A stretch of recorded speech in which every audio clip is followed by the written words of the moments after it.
విశాఖ జిల్లా భీమిలి నియోజకవర్గం మధురవాడ జోన్ 2 8వ వార్డు పాత మధురవాడ ఎస్ నాగభూషణం మీసార సత్యం ఆధ్వర్యంలో పాత మధురవాడ మెట్ట ఎన్నికల ప్రచారం నిర్వహించారు.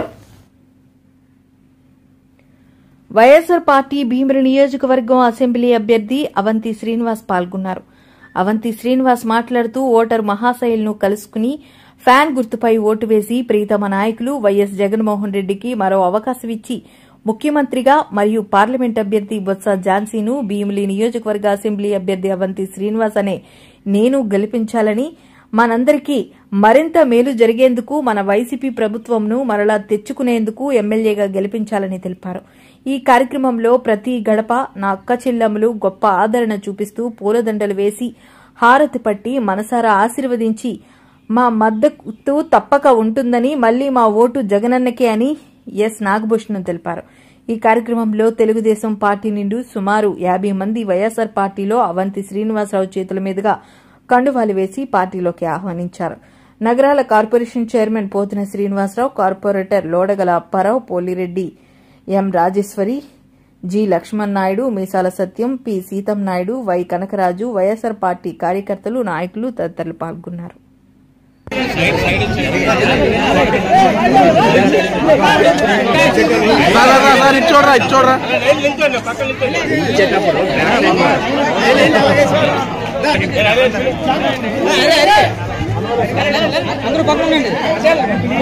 అన్న మీరు వచ్చండి.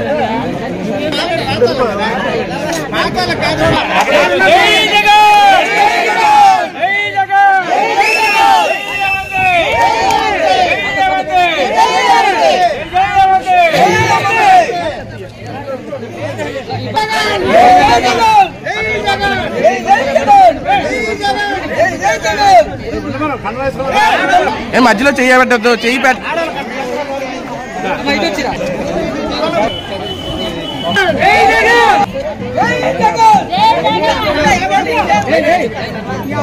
పక్కకి రండి, పక్కకి రండి, పక్కకి రమ్మని.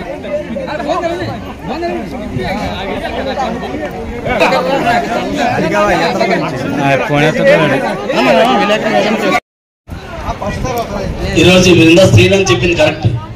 ఎందుకంటే అతను ఆవేదనతో వచ్చిన అనుభవం, ఇక్కడ ఏం జరిగిందని స్పష్టం తెలుసు కాబట్టి అతను అంత ఆవేదన పడుతున్నాడు. గత ప్రభుత్వాల్లో ఎవరు కూడా ఇక్కడ చేయలేదు. టీడీపీ గవర్నమెంట్ లో జన్మభూమి కమిటీలు వేసి వాళ్ళే చూస్తున్నారు. మరి వైఎస్ఆర్ పార్టీ వచ్చిన అవంతి శ్రీనివాస్ గారు ఇక్కడ భీమిలి నియోజక ఎమ్మెల్యేగా గెలిచిన తర్వాత మరి జగన్ గారు చెప్పిన కులం లేదు, మతం లేదు, పేద లేదు, ఓటేసారా ఓటేదా కూడా చూడలేదు. ప్రతి ఒక్కరు కూడా సంక్షేమ పథకాలు అందించారు. ప్రతి అవ్వకి, తాతకి, ప్రతి ఒక్కరికి ఈ పార్టీ ఆ పార్టీ అనకుండా పట్టాలు ఇవ్వడం జరిగింది. ప్రతి అర్హత ఉన్న ప్రతి ఒక్కరు కూడా ఇళ్ల స్థలాలు ఇవ్వడం జరిగింది. జన్మభూమి కమిటీలాగా మేము ఎక్కడ ఎవరిదో రూపాయి తీసుకోవాలా, మాకు ఓటేసారా కూడా చూడాలా. మీకు అందరికి కూడా అందరికీ సంక్షేమ పథకాలు ఇచ్చాం. అర్హులందరూ కూడా ఇళ్ల పట్టాలు ఇచ్చాం. ప్రతి ఒక్కరికి పెన్షన్ చేయించాం. అది అవంతి గారి వల్లే. ఈ రోజు ఈ మధురవాడ మెట్ట బాగుందంటే ఇక్కడ అవంతి శ్రీనివాస్ గారి వల్లే. గత ప్రభుత్వాల్లో ఉన్నారు, తెలుగుదేశం ప్రభుత్వాల్లో మరి ఎమ్మెల్యే ఓట్లకు వచ్చాడు తప్ప మీకు ఎప్పుడు వీధిలో తిరగలా. నల్ల కళ్ళతో పెట్టుకుని డైరెక్ట్ రావడం, పారిపోవడమే, కారులో కూర్చొని. కానీ అవంతి శ్రీనివాస్ అనే వ్యక్తి, ప్రజల గుండెల్లో ఉన్న వ్యక్తి. అవంతి అంటే అభివృద్ధి, అభివృద్ధి అంటే అవంతి. మచ్చలేని నాయకుడు అవంతి. ఎంతో మంది విద్యార్థులకి, లక్షల మందికి విద్యాదాత అయిన వ్యక్తి అవంతి. సార్, మా గ్రామంకి 2-3 ప్రోగ్రాలు ఉన్నాయి. ఈ గ్రామంకి మీరు తప్పనిసరిగా మన ముఖ్యమంత్రి గెలవగానే పార్టీ చేయగానే మీరు మాకు ఆ కార్యక్రమాలు చేయాలి. మాకు ఒకటి కళ్యాణ మండపం ప్లేస్ ఉంది, కంపల్సరిగా మీరు కట్టమ్మ గారు గుడి ఏం లేదు మాకు. ఆ టెంపుల్ మాత్రం కంపల్సరిగా చేసి పెట్టాలి సార్. మీరు ఆ టెంపుల్, కళ్యాణ మండపం మాకు కంపల్సరిగా మీరు గ్యారెంటీ ఇవ్వాలి. మాకు మా జగన్మోహన్ రెడ్డి ముఖ్యమంత్రి అయినంటే మాకు తక్షణమే మాకు అమలు చేయాలి. అది మాత్రమే కంపల్సరిగా మీ నోటితో చెప్తారని మరీ కోరుతున్నాం. అవంతి సరే, మనకి ఒక రోడ్డు వచ్చిందన్నా, మన ప్రతి సంక్షేమం జరిగిందన్నా ప్రతిదీ కూడా అవంతి గారే చేశారు. ఆ గంట అనే వ్యక్తి ఏ రోజు మన ఊరు రాలేదు, ఓటు రాలేదు. ఈ రోజు ఎలక్షన్ రోజు వచ్చి కనిపిస్తున్నాడు. మనకి ఎలక్షన్ మనకి ఇల్లులు వచ్చాయి, పథకాలు వచ్చాయంటే మన కార్పొరేట్ గారి సమక్షంలో మనకి ఎన్నో అభివృద్ధి జరిగాయి. అంటే అవంతి గారు మీరు అందరూ ఒకసారి ఆలోచించండి. మీరు ప్రతి ఇంటికి సంక్షేమం అందుతుంది, ప్రతి ఇంటికి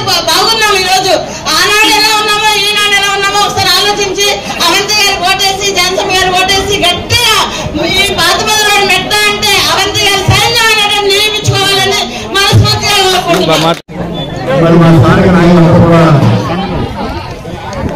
ఈ ఎన్నికల ప్రచారం రావడం జరిగింది. ఇక్కడ ఆల్రెడీ గతంలో కొన్ని సమస్యలు పరిష్కారం జరిగింది. ఇంకా కొన్ని సమస్యలు చెప్పారు. తప్పనిసరిగా మా దృష్టించిన సమస్యలన్నీ కూడా దగ్గరగా నెరవేరుస్తుంటే మనకు డిలే మాట వాస్తవం. ఎవరికైతే ఈ టెక్నికల్ నెరవేరుస్తూ డిలే అయ్యో అవన్నీ కూడా తప్పనిసరిగా ఎలక్షన్ కూడా అయిపోయినా పరిష్కారం జరుగుతుంది. అలాగే వాటర్ ప్రాబ్లం ఉందని చెప్పారు. తప్పనిసరిగా కమిషనర్ నుంచి తీసుకెళ్లి వాటర్ ట్యాంక్ కూడా పంపించడం జరుగుతుంది. ఎందుకంటే ఎలక్షన్ జరిగినాగానే బేసిక్ కమ్యూనిటీస్ ప్రొవైడ్ చేస్తున్న బాధ్యత గవర్నమెంట్ ఉంటుంది, గవర్నమెంట్ అధికారం ఉంది.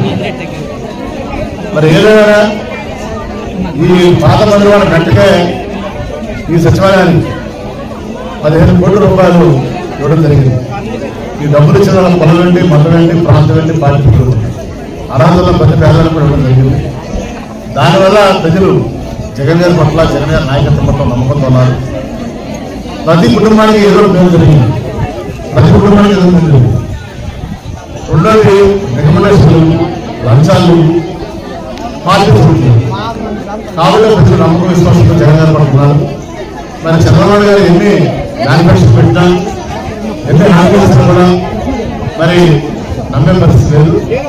తప్పనిసరిగా గతంలో కూడా వచ్చిన మెజార్టీ కంటే ఎక్కువ మెజార్టీ కంటే జగన్ గారు గెలుస్తారు, ముఖ్యమంత్రి.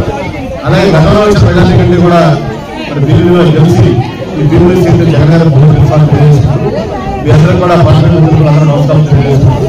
సెలవు ఇస్తున్నాను.